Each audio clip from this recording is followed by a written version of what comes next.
गौरांग चैतन्य महाप्रभु इस रास्ते थे और उनकी इतनी आभा थी कि जिधर देखते थे वे लोग कीर्तन में उनके साथ झूमने लगते।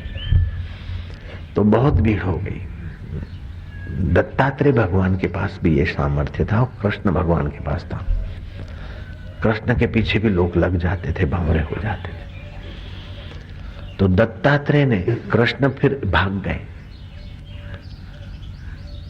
भीड़ भाड़ से, एकांत में ऋषि के आश्रम में जाकर रहे। अपने आश्रम में लोग रहने नहीं देते। घोर अंगिरस आश्रम में रहे 13 साल कृष्ण।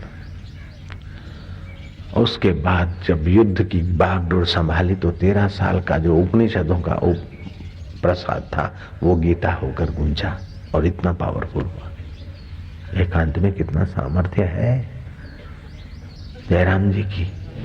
जो थोड़ा बहुत पढ़ पढ़ा के सुन सुना के उपदेशक बनने का शौक रखते हैं, वे उपदेशक या गुरु बनने का शौक नहीं, गुरु की सेवा कर लिया अपनी उन्नति के लिए, लेकिन पुजवाने के लिए हम तो रुक जाओगे। इसीलिए जब तक पूर्णता हुई नहीं तब तक आश्रय छोड़ना नहीं चाहिए साधना का और कृपा का। तो गौरांग फिर जगन्नाथपुरी से चुपचाप चल पड़े। हरि बोल मस्ती में। भालू और शेर पगडंडियों पर बैठे इधर उधर, जहां ऐसे घने जंगल में वर्णन आता है। वो जो भालू, भूखे भालू या शेर जहां जहां मिले, वो आए तो नजदीक, लेकिन उनके साथ उनके आभा मंडल में वे भी झूमने लगे। सरोवर में स्नान करने गए। गर्मी के दिनों में हाथियों का टोला आया, उसमें एक उन्मत्त हाथी उनके ऊपर हावी होने को जा रहा था। पानी का छींटा मार दिया और वो हाथी भी मस्ती में आ। इतना उनका आभा मंडल पूरा बढ़ गया। शरीर की शुद्ध बुद्ध नहीं और एक तालाब में जा गिरे। ये अलग अलग प्रसंगों को मैं आपको शॉर्ट में हेडिंग कह रहा हूं। तालाब में जा गिरे और पता तक नहीं चला किसी। जंगल के तालाब में क्या पता चले। समय पाकर मछुए आए, उन लड़कों ने जाल फेंका। छोटी मोटी मछली तो आई, लेकिन देर सवेर ये बड़ा मच्छ भी पकड़ा गया। उन मच्छों ने समझा कोई बड़ा मच्छ है, लेकिन घसीट के निकाला तो गौरांग प्राण ऊपर चढ़े थे, बेसुध से पड़े। बोले ये तो आदमी है। उन छोरों ने हिलाया डुलाया तो गौरांग की जो जीभ तालू में लग गई थी, प्राण ऊपर चढ़ गए थे। बाहर आए, नीचे आए, गौरांग उठ के चल दिए। लेकिन बाद में वे मछुए जो थे लड़के, हरि बोल हरि बोल हरि बोल हरि बोल हरि बोल। मछुओं के बच्चों, जो मच्छों के बच्चों को, युवकों को हुआ तो उनके माँ बाप तंग हो गए कि ये लड़कों को क्या हुआ। जब से उस बाबा को निकाला तब से इनको भूत लग गए। हाँ, वो भूए भोपे तो कुछ इलाज कर सके नहीं। आखिर गौरांग को खोज कर बोले महाराज, जब से तुमको निकाला इनको ऐसा भूत डाल दिया तुमने। गौरांग ने कहा मैंने भूत नहीं डाला है, जन्म जन्म के भूत निकालने के लिए साधना के परमाणु उनको लग गए, मेरे वाइब्रेशन लग गए। बोले महाराज इनको ठीक कर दो। बोले ये तो कईयों को ठीक करेंगे, इतने महान आत्मा बनेंगे। अरे इस शक्ति, इस ओरा के लिए, इस प्रसाद के लिए तो महाराजे राजपाट छोड़कर गुरुओं के द्वार झाड़ू लगाते हैं, और तुम्हारे बेटों को सेवा के फल का स्वरूप मिल गया है मुफ्त में। खुश होकर गए, लेकिन वो फिर घर में ऐसा करे, बैठे बैठे रहे, मच्छी फंसाना। बोले ये नहीं अच्छा लगता है, अब ये अच्छा नहीं लगता, क्योंकि हल्की वृत्ति से ऊपर आ गए। अब वो बिगड़े और कुछ लोगों ने उनको बहकाया कि उस साधु बाबा को मारो, तुम्हारे छोरे खराब कर दिए, तुम्हारी जिंदगी खराब कर दी। निंदक संत द्रोही तो सब जगह मिलते हैं, नमूने सिंपल। उन मच्छुओं ने गौरांग के खिलाफ हृदय में द्वेष पैदा कर दिया। गौरांग के पास है, बोले और कुछ नहीं सुनना चाहते, या तो हमारे लड़के पहले थे ऐसे कैसे कर दो, या तो फिर तुम जिंदे नहीं जा सकते हो। गौरांग ने सोचा अब ऐसे कैसे कैसे उनकी साधना नष्ट कैसे हो। जब साधना की मस्ती नष्ट होगी तभी ऐसे कैसे होंगे।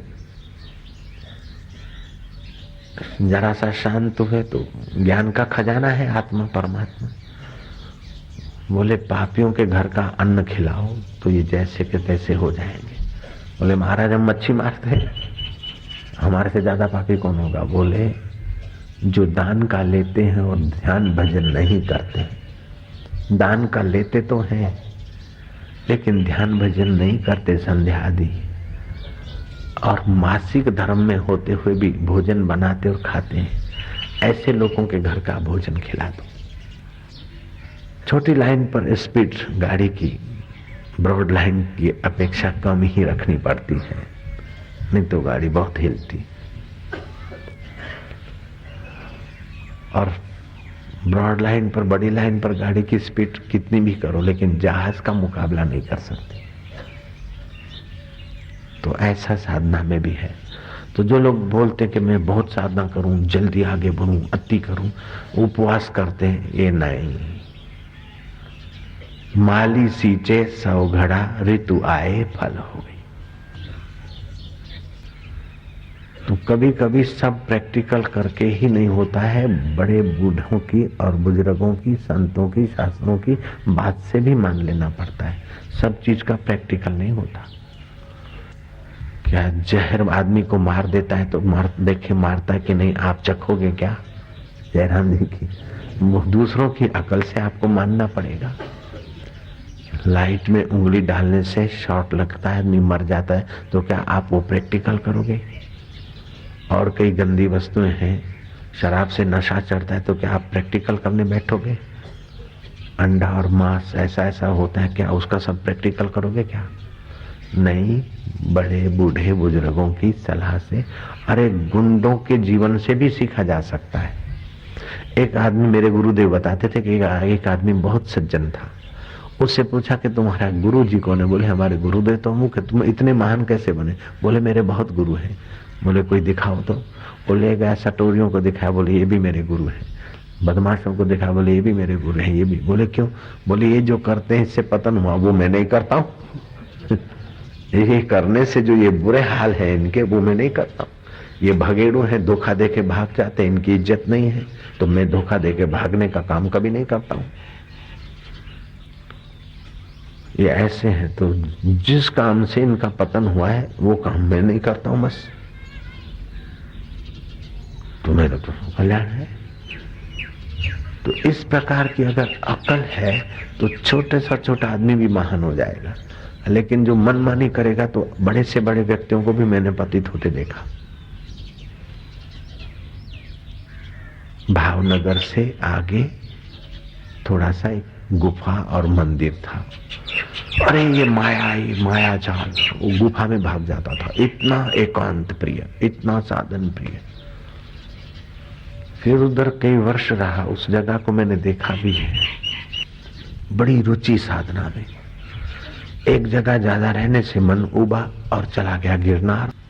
गिरनार के जोगियों से मिलेंगे, ऐसा करेंगे। अब जोगी तो मिला नहीं, भोगी मिले। अलग निरंजन लगाए दाम, मिटे गम। ओ सिगरेट पीना, सुल्फा पीना सीख गया।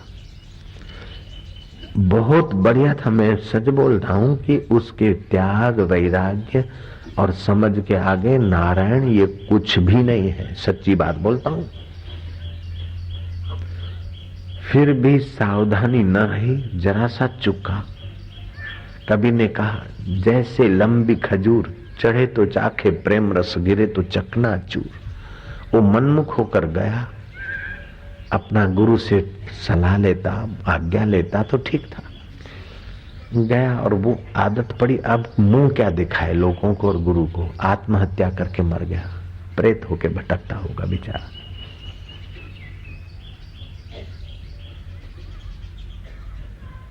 अब की बिछड़ी कब मिलेगी, जाए पड़ेगी दूर। अगर गुरु से अब बिछड़ गए और मन माना थोड़ा साधन किया तो फिर वो वही पाप गुरु के नजीक आने नहीं देगा। अवज्ञा का पाप गुरु के नजीक आने नहीं देगा। और कहीं हिम्मत होगी, जब तब करके आ जाएगा तो भलाई है, अच्छी बात। नारायण हरि अखंडानंद ने अपने गुरु को कहा कि गुरु जी आप लोगों के बीच इतना डांटते हो। बोले हमारी बात अगर गाली नहीं पचाएगा तो अकेले में कितनी कितनी निंदाएं और गालियां सहना पड़ेगा। यहां से मजबूत होके जा तो फिर तेरे को कोई नहीं हिलाएगा।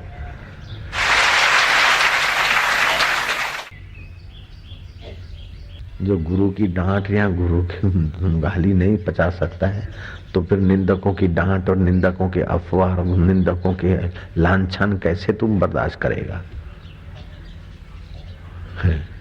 एक धर्मशाला थी 50 लाख की, उसका पिताजी मर गए तो चेला पुत्र गद्दी पे बैठा और गुंडों ने कुछ मामलेदार से मिलकर कुछ ऐसा वैसा कर दिया। उन्होंने कहा भाई तो इतने गुंडे, वो अपना धर्मशाला और महल छोड़ के लड़का भाग गया, आश्रम छोड़ के भाग गया। गुंडों ने कब्जा कर लिया और रातों रात भाग गया। और इतने गुंडे आ रहे, गुंडे आए तो क्या है, भाग गया तो किसी से मिलके फिर फाइट करना चाहिए, नहीं तो ऐसा कायर थोड़े बनना चाहिए। बाप तेवा बेटा वर तेवा टेटा, होना तो बाप से बेटा सवाया चाहिए, नहीं तो कम से कम बाप जैसा तो होना चाहिए था उसको। बाप तो मोर्चा लेता था, कोई गुंडा हिम्मत नहीं करता था। और वो आप चला गया तो बेटे वो गुंडे आए उसके पहले ही उसने ट्रक मंगा के सामान लेके भाग गया। बोले जितना बचा अपने हाथ की अपना, ये तो सब ले लेंगे तो चलो सामान तो ले ले अपन, ये पूरा कब्जा कर लेंगे कल आके तो अपना सामान तो ले ले। गुंडों ने देखा कि ये तो भाई बकरी है। नारायण हरि। तो जहां तहां बाहर चाहे अंदर आपको दबोचने वाले ठगने वाले कदम कदम पे मिलेंगे। आप बाहर के विघ्न बाधाओं और मस्का पालिश से बचते जाएं और भीतर भी विकार आपको ठगे नहीं, उससे भी बचते जाएं, तब आप महान आत्मा होकर निखरेंगे और बंधनों से छूटेंगे। बाकी तो सब तरफ शोषण ही शोषण का वातावरण मिलेगा आपको। बोले तो इससे मर जाओगे तो प्रेत बनोगे तो दूसरे हिम्मत वाले प्रेत तुम्हारे को दबाएंगे। जयराम जी की बोले मर जाए चकली चिड़िया बनेंगे तो दूसरी चिड़िया भी लड़ेगी, तुम्हारे को दबाएगी। चिपकली बन जाएगी तो दूसरी चिपकली तुम्हारा पूंछ पकड़ेगी, काटेगी तुमको। बिल्कुल पक्की बात है, चिपकलियों में फाइट होती रहती, मैंने देखा आंखों से। तो चूहा बन जाएंगे तो दूसरे चूहे भी सताएंगे तुम्हें और बिल्ली का डर तो बना रहेगा। तो आखिर क्या बने?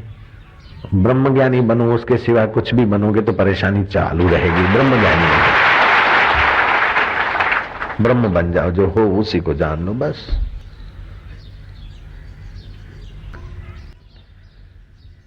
हिंदुस्तान आया मिस्टर बीली, आज से 11-12 साल पहले की बात।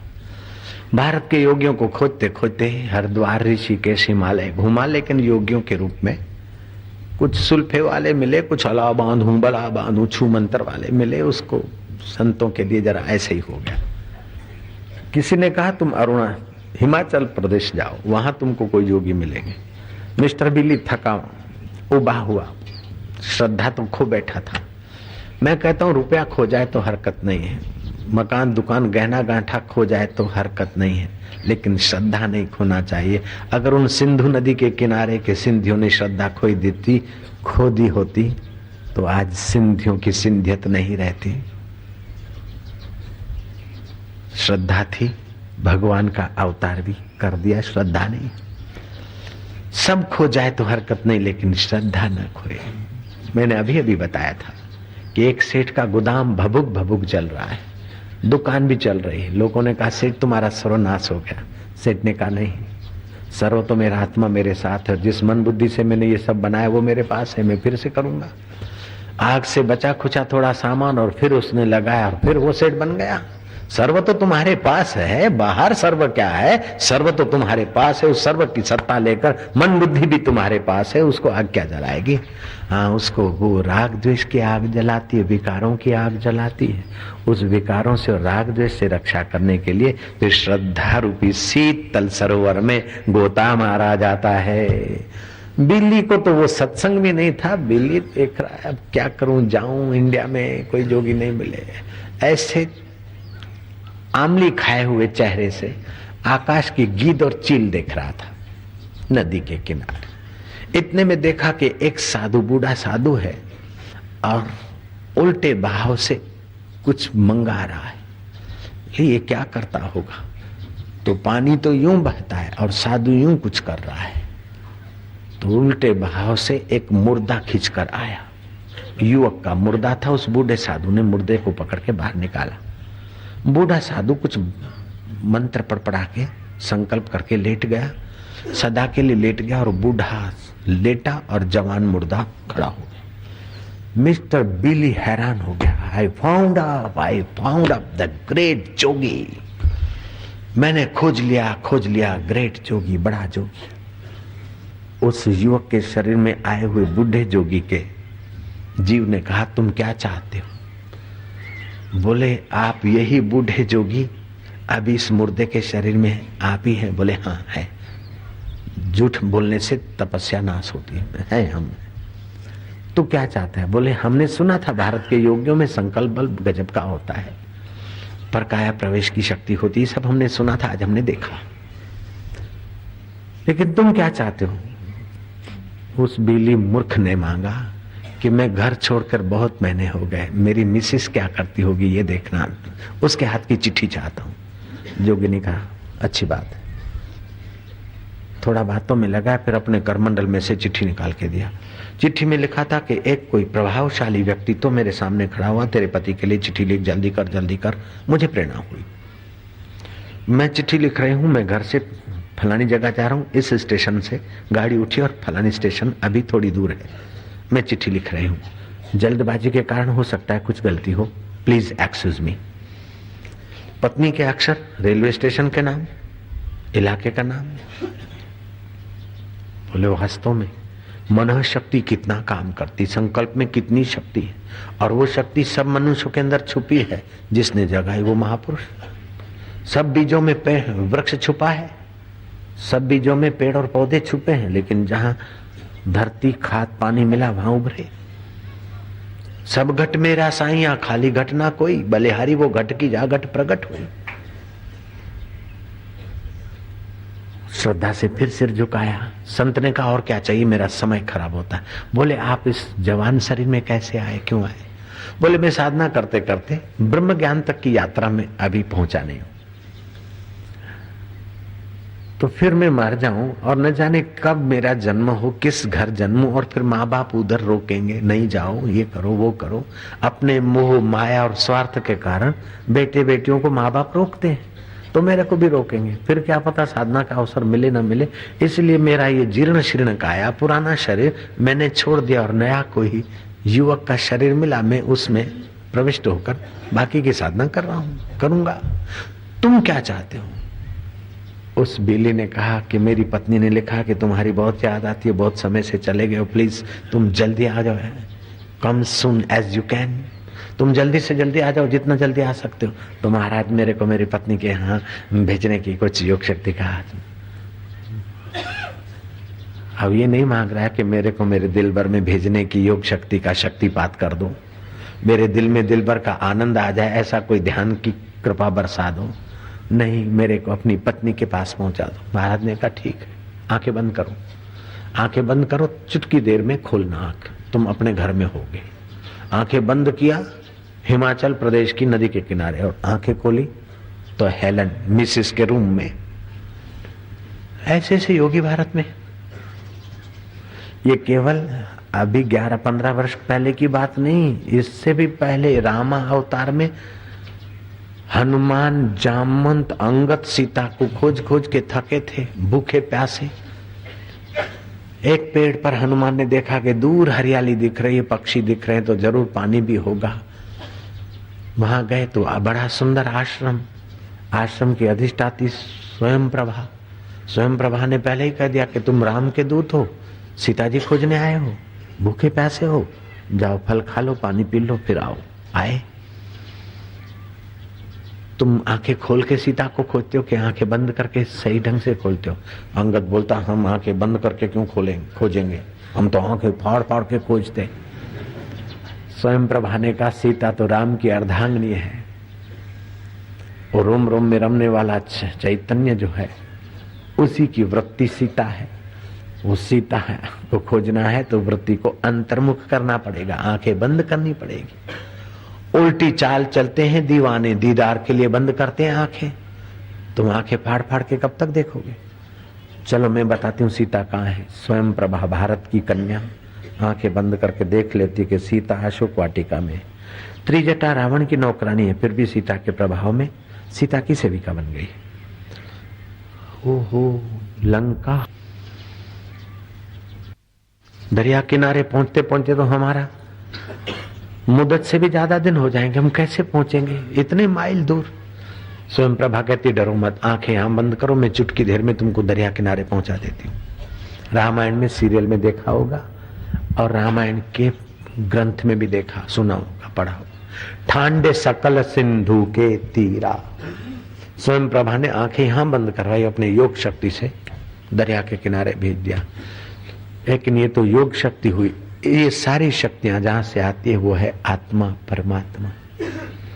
जो सुख भी आता है चला जाता है, दुख भी आता है चला जाता है, उसको जो देखने वाला है, उस देखने वाले में जो ध्यान करके गोता मारता है, वह फिर झूलेलाल बनकर, वरुण देव बनकर भी पूजा जाए, नानक देव बनकर भी पूजा जाए, लीलाशाह देव बनकर भी पूजा जाए, अथवा पूजने वाले उसे पहचाने न पहचाने, पूजे न पूजे, जनक की नाई राजा भी बन सकता है और संत के रूप में भी हो सकता है, माई भाई के रूप में भी हो सकता है।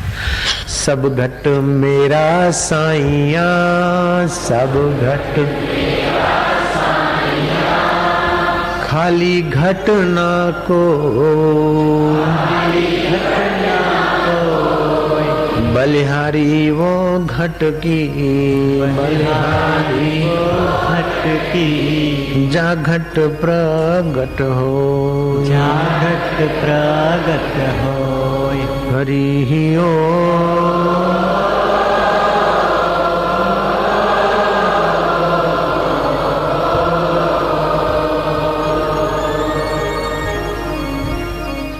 उसी परमात्मा में राजा जनक शांत होकर राज्य व्यवस्था का ज्ञान भी लाते थे।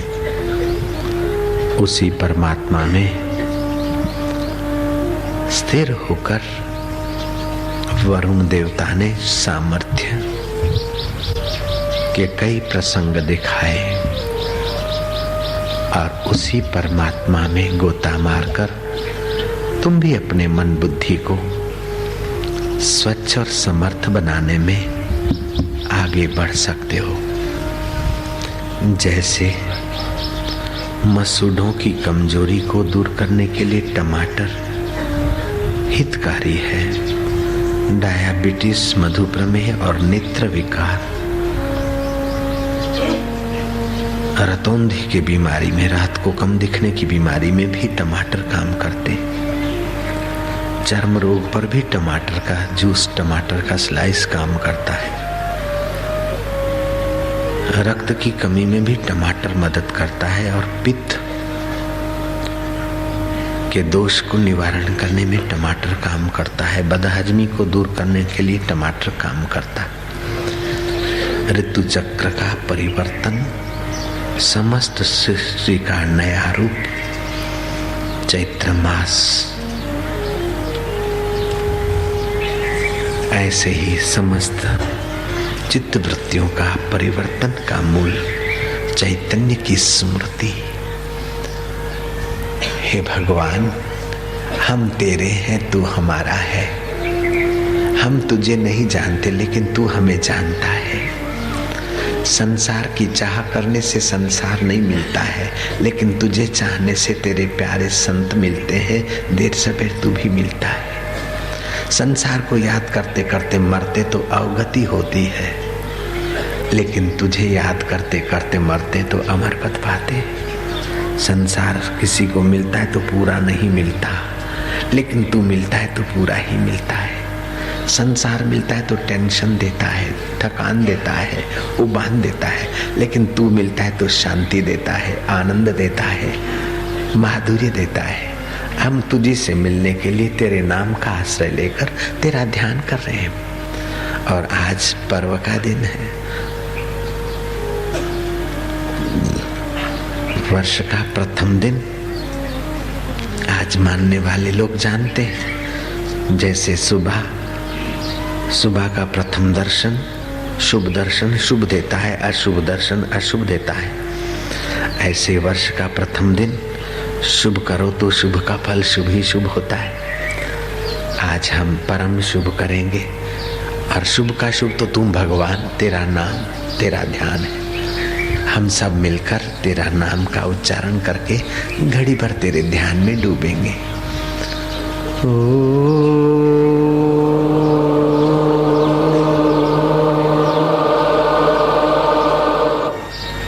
हे बाजारा साईं, भगवान शिव कहते हैं कि पार्वती, ध्यान के समान कोई तीर्थ नहीं, नास्ति ध्यानम समम तीर्थम। हे पार्वती, ध्यान के समान कोई यज्ञ नहीं। यज्ञ में तो वस्तु अग्नि में डाली जाती है, स्वाहा होती है, लेकिन ध्यान में तो तुम्हारे पाप ताप अंतरात्मा में स्वाहा होते हैं। नास्ति ध्यानम समम तीर्थम, नास्ति ध्यानम समम यज्ञम, नास्ति ध्यानम समम दानम, तस्मात् ध्यानम समाचरेत। ऋषि दयानंद कहते 2 घंटे रोज ध्यान करना चाहिए गृहस्थी को, और साधु को 4 घंटे ध्यान करने से सारे मनोरथ सिद्ध हो जाते हैं। मुक्ति भुक्ति सब हाथ में आ जाता है। सिंधु नदी के किनारे नसरपुर में जहाँ झूलेलाल का अवतार हुआ, वहीं से सिंधु नदी बहती थी। हर साल चेटीचंद पर्व के निमित्त शिविर रखी जाती, और उस शिविर में चेटीचंद के दिवस पर झूलेलाल अवतार की बात करते हैं। तो वही की वही बात मैं कब तक करता रहूंगा। जयराम जी की फिर भी अपने आप में वही की वही बात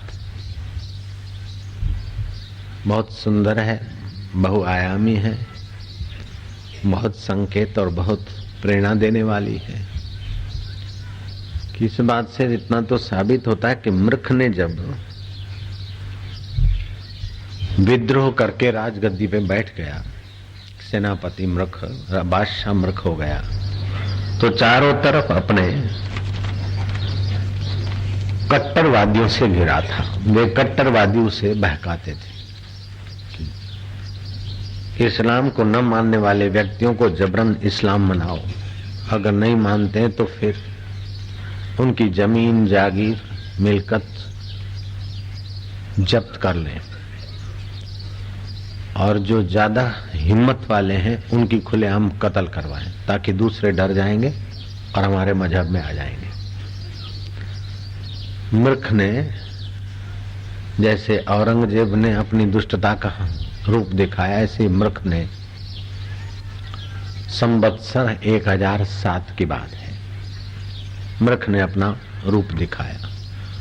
तो जो कायर मन के लोग थे, जमीन जायदाद अथवा अपने प्राणों का मोह था, उन लोगों ने तो चुपचाप घुटने टेक लिए। लेकिन जो बुद्धिमान थे, जो शरीर को आत्मा से बढ़कर नहीं मानते थे, आत्मा ही सर्वोपरि है, शरीर तो कई मिलते हैं और कई बिखर जाते हैं। जैसे भूसी धान के लिए होती है, चावल के लिए चावल की भूसी है सेवा के लिए, केले का छिलटा केले की सेवा के लिए है, फलों के छिलटे फलों की रक्षा, फलों की सेवा के लिए है। ऐसे ये शरीर रूपी छिलटा भी अपनी आत्मा की प्रसन्नता के लिए, आत्मा की सेवा के लिए है। लेकिन जो बुजदिल होते हैं, छिलटे की रक्षा में आत्मघात कर लेते हैं, आत्मबल खो देते हैं। मरु शुद्ध से चलो घुटने टेक लिए। तो जो बुजदिल थे, जेके ढिजणा हुआ, उन्होंने तो उहे तम जटन जे डप में अची विया। लेकिन सब तो डरपोक नहीं होते। बुद्धिमान सिंधियों ने सोचा कि मूर्ख डंडेरा पिटवा रहा है कि आने वाले 7 दिन के अंदर अगर इस्लाम स्वीकार किया तो आप जी सकते हैं, वरना आपकी जमीन जायदाद जब्त हो जाएगी और आपको भेज दिया जाएगा संसार से पार। अब क्या करें? तुलसीदास ने बहुत सुंदर बात कही। तुलसी साथी विपत के, विद्या विनय विवेक, साहस सुकृत सत्यव्रत, राम भरोसो एक।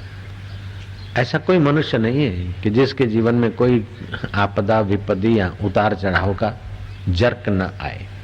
आता ही है, चाहे गृहस्थी हो, चाहे साधु हो, चाहे माई हो, चाहे भाई हो, चाहे अंग्रेज हो, चाहे गुजराती हो, चाहे मारवाड़ी हो, चाहे पंजाबी हो। हर व्यक्ति के जीवन में कभी न कभी कोई न कोई भूकंप आता ही है और कभी शांत सुंदर अवस्था आती है। ईश्वर की अपनी लीला है। सिंधी साइयों के जीवन में भी ये बड़ा भूकंप आया कि हमारा कोई गुनाह नहीं, कोई कसूर नहीं, और मूर्ख ने ऐलान कर दिया कि भाई तुम दीन बदलो नहीं तो खुलेआम तुम्हारी कत्ल हो जाएगी, जमीन जायदाद तुम्हारी हड़प ली जाएगी। हड़प ली जाएगी नहीं, जब्त कर ली जाएगी। विचार करते करते कुछ बुद्धिमान सिंधियों ने, जैसे तुलसीदास ने कहा, तुलसीदास ने तो बाद में कहा ये पहले की घटना है। विपत्ति के समय विद्या का उपयोग करना चाहिए, विनय का उपयोग करना चाहिए। तुलसी साथी विपत्ति के, विद्या विनय और विवेक का उपयोग करना चाहिए। क्या करे क्या न करे, उतावले न बने। साहस सुकृत, तो साहस करे, दूसरा सुकृत करे, सत्कर्म करे। सत्कर्म करने से सत्वगुण खिलेगा और सत्वगुण खिलने से सत्य स्वरूप ईश्वर का सामर्थ्य आपके सहयोग में आ जाएगा। तुलसी साथी विपत के, विद्या विनय विवेक, साहस सुकृत सत्यव्रत, राम भरोसो एक। ये चौपाई तो बाद में बनी। एक सिंध देश के मूर्ख बादशाह के जुल्म पर उन सिंधी साइयों ने ब्रह्म विद्या का, आत्म विद्या का अथवा भक्ति विद्या का उपयोग करना चाहा, विवेक का उपयोग किया। सुकृत करें तो सुकृत क्या करें? बड़े से बड़ा सुकृत है ईश्वर के नाते कुछ करना। अब ईश्वरी सहाय पाना है तो ईश्वर को ही बुलाना चाहिए। मूर्ख बादशाह के पास गए कि तुमने जो ढंढेरा पीटा है, ये बात तुम्हारी शर्त अगर नहीं माने तो खुलेआम कत्ल हो जाएगी, लेकिन हम आपको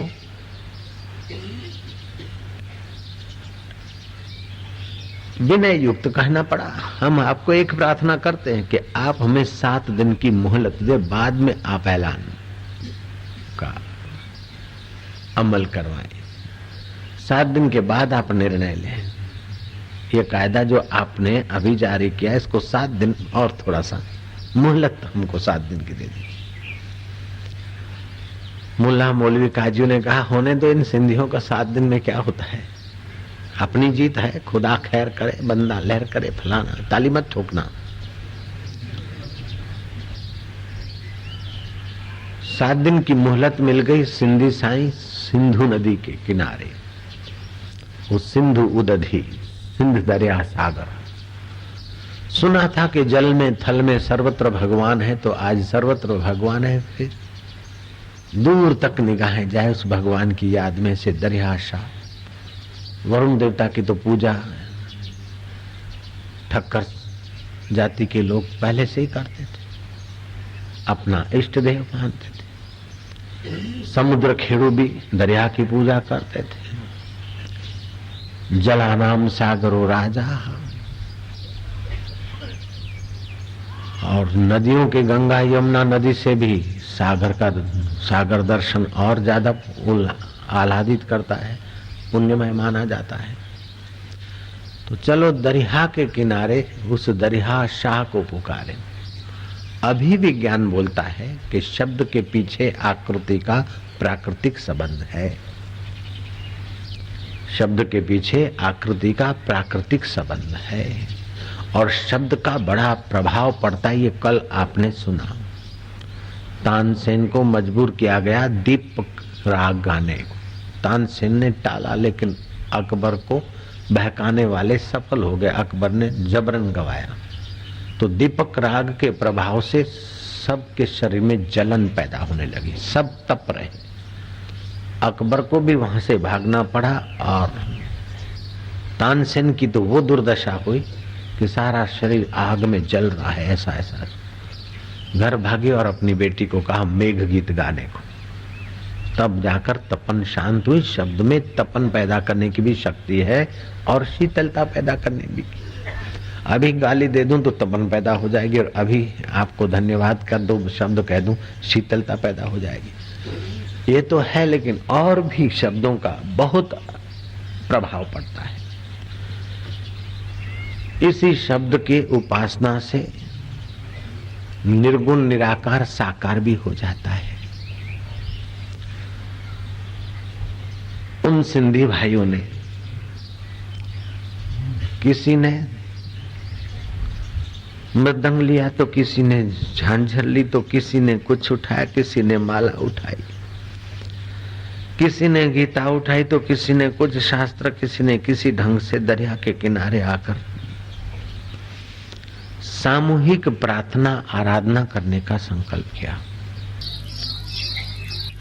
मूर्ख बादशाह के इस जुल्म से बचाने के लिए आपके सिवा और हमारा कोई साथी नहीं। राजा तो होता है प्रजा का रक्षक, लेकिन वो रक्षक भक्षक पर उतार हो गया तो सच्चे रक्षक को पुकारे बिना और कोई चारा नहीं। एक सुबह को बैठे, दोपहर हुई, शाम हुई, अन्न जल का त्याग करके जप कीर्तन पुकार ध्यान, कौन सी भाषा में तुम करते हो और वो कौन सी भाषा भगवान सुनता है, इसके फेर में मत पड़ना। कोई भी भाषा में प्रार्थना करो, लेकिन प्रार्थना हृदय की हो। बस हृदय की निकले उसके पहले जैसी भी निकलती चलने दो, धीरे धीरे हृदय की हो जाएगी। जैसे मद्रास के मुख्यमंत्री राजगोपालाचारी ने प्रार्थना की दरिया किनारे बरसात के लिए और उनकी प्रार्थना फली। 1956 में ऐसी बरसात कि रेड स्टोन लेक छलकाया। फिर भी देने वाला इतना बरसा कि 1956 में मद्रास की सड़कों पे नावें चलानी पड़ी, क्योंकि प्रार्थना सफल हो गई और देने वाला शहंशाह था। शब्दों में, प्रार्थना में बल होता है। गांधी का बेटा मणिलाल बुखार से पीड़ित था, डॉक्टर हाथ ऊपर कर चुके थे। गांधी जी दरिया किनारे गए बंबई में और प्रार्थना करते करते थोड़े शांत हुए। घर के तरफ जाएं उसके पहले मणिलाल सामने से मिला। गांधी जी चमत्कार महसूस करते। गांधी लिखते हैं कि रोटी खाने से भूख न भी मिटे हो सकता है, पानी पीने से प्यास न भी मिटे हो सकता है, लेकिन प्रार्थना करने से मुसीबतें मिटती, ये बिल्कुल पक्की बात है। तुलसी साथी विपत के विद्या विनय विवेक, साहस सुकृत सत्यव्रत, राम भरोसो एक, ईश्वर का भरोसा। सिंध देशवासियों ने ईश्वर का आश्रय लिया। आप आश्रय किसका लेते हैं? हीन का आश्रय लेते हैं। कई ने हीन का आश्रय लिया, मंत्रा का। कई ने हीन आश्रय लिया, परिणाम दुनिया जानती है। कोई दास दासी या कुचाल वाले का आश्रय लेता है तो परिणाम ऐसा आता है, लेकिन सर्वोपरि सर्वेश्वर का आश्रय लेता है तो परिणाम भी पावन आता है, मधुर आता है, सुंदर आता है। मूर्ख के जुल्मों के सामने बाह्य सत्ता के सामने टिकने के लिए आंतरिक सत्ता की शरण जाने वाले सिंधी भाइयों ने दरिया के किनारे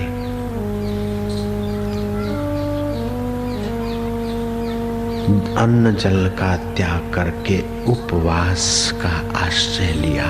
उपमाना समीपवास माना रहना, उस अंतर आत्मा परमात्मा के समीप आने का आरंभ किया।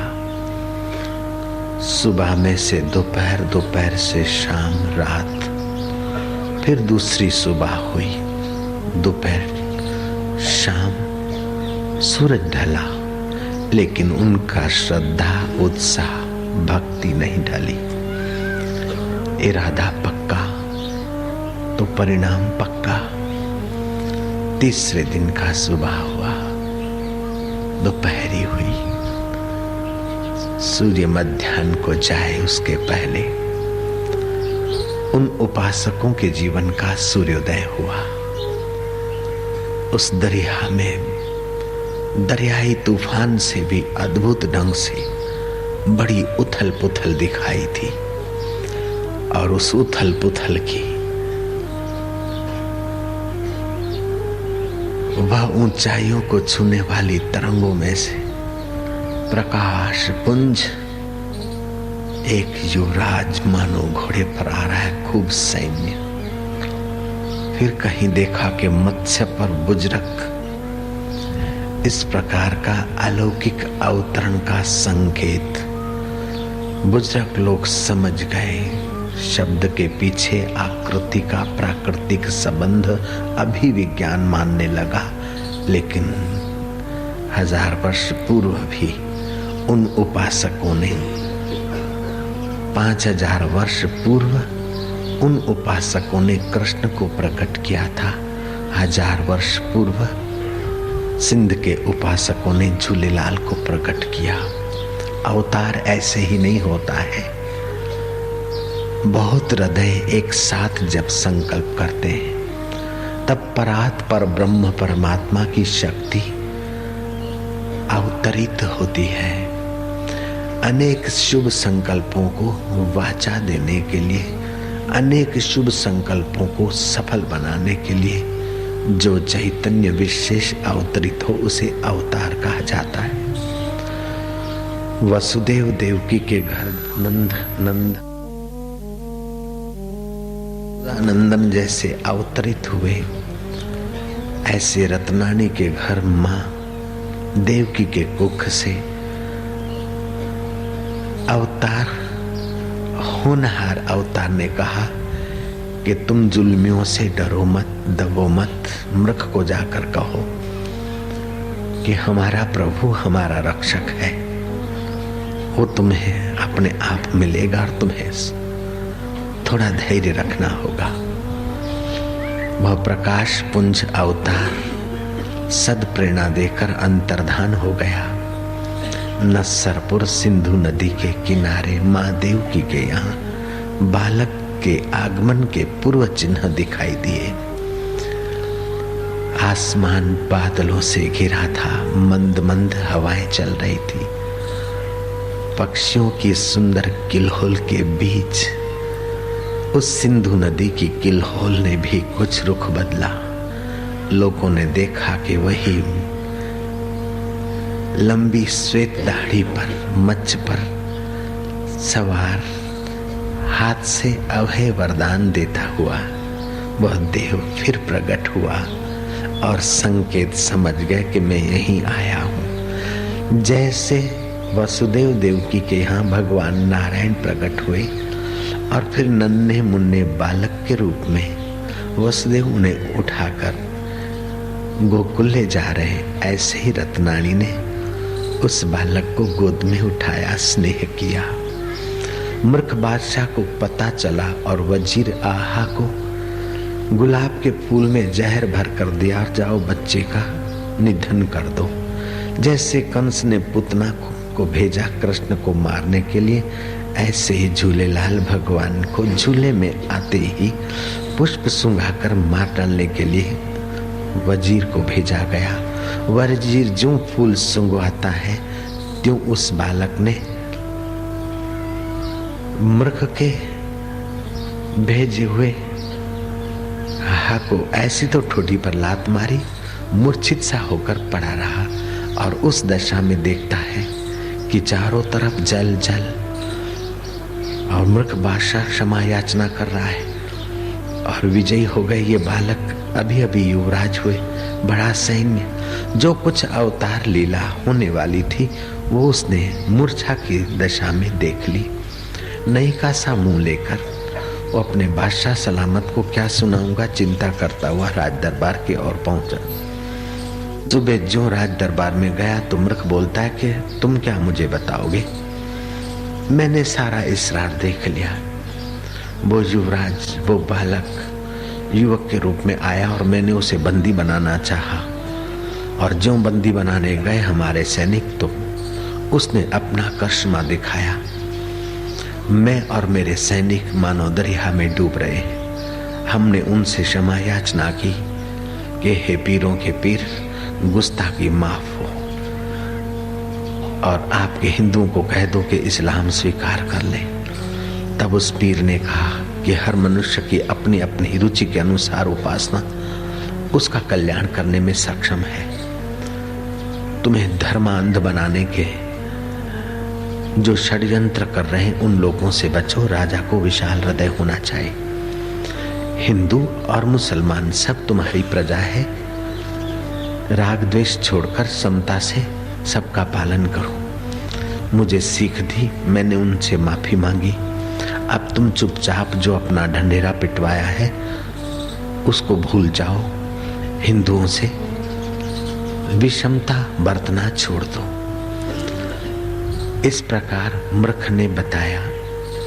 इस कहानी से, इस कथा से हमें ये सीखना चाहिए कि मनुष्य को विपदा और दुख के समय आत्मघात नहीं करना चाहिए, आत्मबल का त्याग नहीं करना चाहिए। तुलसी साथी विपत के, विद्या विनय विवेक, साहस सुकृत सत्यव्रत, राम भरोसो एक। रोम रोम में जो बस रहा है उस चैतन्य राम का भरोसा करके आपको सज्जनता की तरफ डटे रहना चाहिए। ऋषि मुनि जब अलग अलग रहते थे, बिखरे रहते थे, तो आसुरी संपदा उन पर हावी हो जाती और रावण के दैत्य ऋषियों को खा जाते थे। लेकिन जब आसुरी संपदा के सामने सज्जनों ने मोर्चा लेने का निर्णय लिया, लोहा लेने के लिए दृढ़ हुए, तो वही आसुरी संपदा दब मरी और सज्जनता का विजय हुआ। हनुमान में बल था, लेकिन उस बल को जगाने वाला जामवंत जब तक नहीं आया तब तक हनुमान का बल सोया था। लक्ष्मण में आत्मबल और साहस शक्ति थी, राम का सानिध्य मिलने पर निखरी।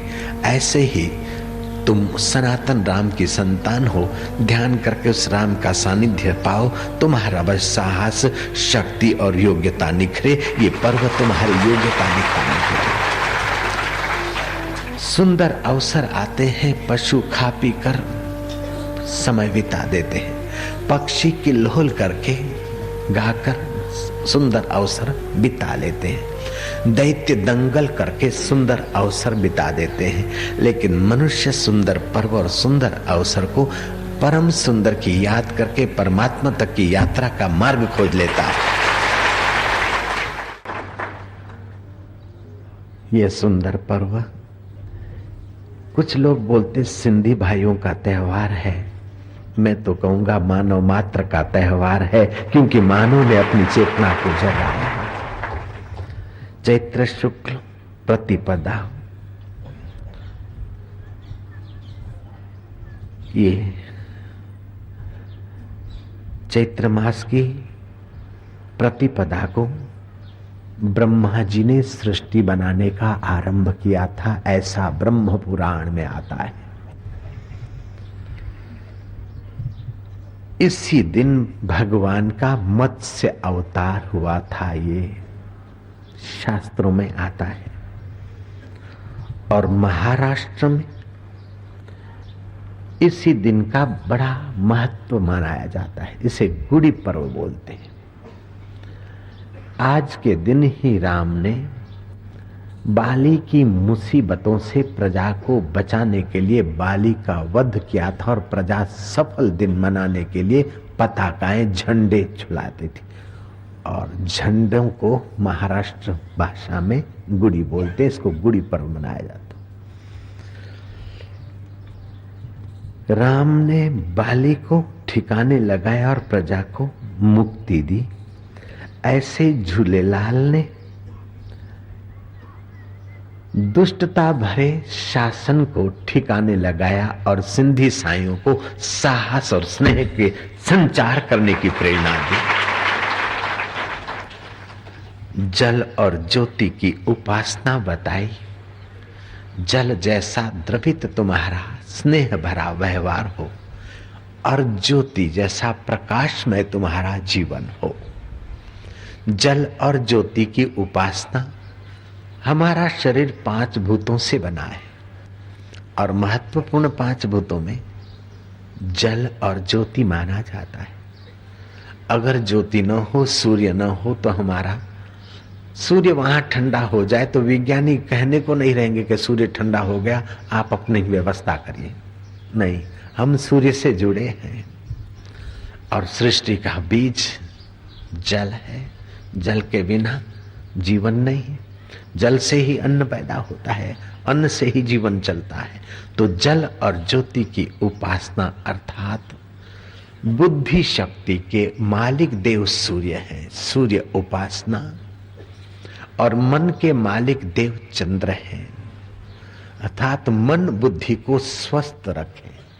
जिसका मन बुद्धि स्वस्थ है उसका तन ज्यादा बीमार नहीं होता। और कभी मौसम या किसी कारण से बीमार हुआ तो ज्यादा समय बीमारी का शिकार नहीं बनता है।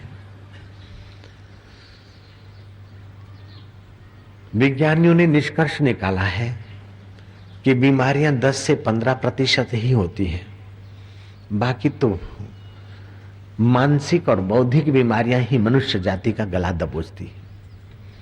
जीवन के पौधे को साहस की खाद चाहिए। साहस की खाद और स्नेह का पानी चाहिए, तब जीवन रूपी पौधा निखरेगा और वृक्ष बनेगा, फलेगा और फूलेगा। यही अवतार ने, जैसे श्री कृष्ण ने सांदीपनी गुरु से लोक मर्यादा के अनुसार विद्या सीखी, जैसे श्री राम ने वशिष्ठ जी के पास जाकर ऐहिक और ब्रह्म विद्या पाई, ऐसे ही इस अवतार ने भी गोरखनाथ को कहा कि आप मुझे विद्या दीजिए। गोरखनाथ खिलखिला के हंस पड़े कि आप जगत को विद्या देने वाले मुझसे विद्या ले रहे। लोक मर्यादा तो करना चाहिए। ठीक है भगवान, लोक मर्यादा के अनुसार आप मेरे घड़ी भर के विद्यार्थी बनते हैं, तो जैसे मैं अमर गोरखनाथ हूं, ऐसे आप भी अमर झूलेलाल होके पूजे जाएंगे। लोक मर्यादा में तो भले आप मुझसे विद्या लेते हैं, लेकिन विद्याएं सारी जहां से उत्पन्न होती है वो आप चैतन्य आत्मा है। वर्ण रूप लेकर भी आप ही बैठे हैं और नारायण रूप में भी आप हैं और मां के गोद में आए हुए शिशु के रूप में उआ उआ करने वाले भी आप हैं। हलो तहली दरिया दिसूं, दरिया मिड़ही लहरूं जो लाल भी तू जो मकान आला, जित कित वसी तो तू मुझा मिठा झूलन। लाल असांजी पत रख जा सदा झूलेलाल। शकी शाहबाद कलंदर, धमाधम मस्त कलंदर, आही तू सब जे अंदर। धमाधम तो है लेकिन सबके अंदर है। ये भगवान केवल सिंधी भाइयों का या गुजरातियों का या हिंदुओं का नहीं, मनुष्य मात्र का है। लेकिन जो उसे आराधे वही उसी का फायदा लेता है। हम जनवरी का दिन मना लेते हैं हैप्पी न्यू ईयर्स करके।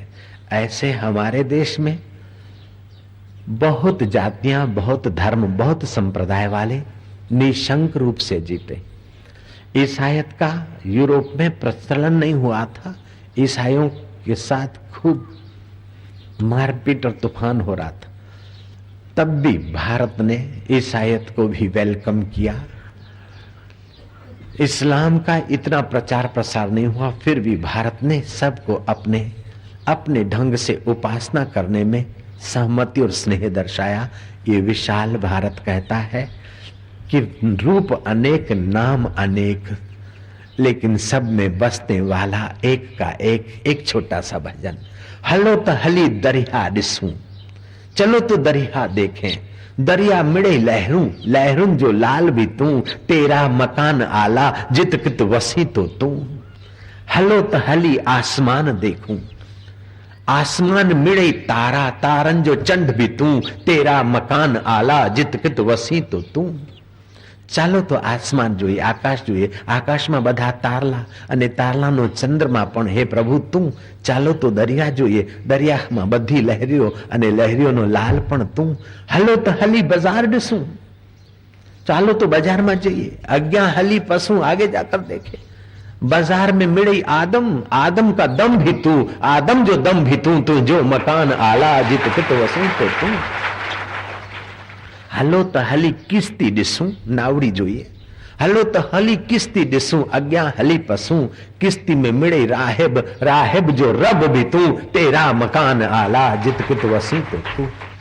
ये भारत के वेदांत ने विशालता बताई, इसी कारण तमाम धर्म, तमाम संप्रदाय, तमाम मजहब यहाँ फले फूले, लेकिन जो नेरो माइंड है, एक दूसरे को जात पात में या एक दूसरे को तोड़ने में लगे हैं, उनको ये पर्व बताता है कि तोड़ना तो साधारण मन की बात है, जोड़ना तो विशाल भारत के हृदय की बात है। जय राम जी बोलना पड़ेगा।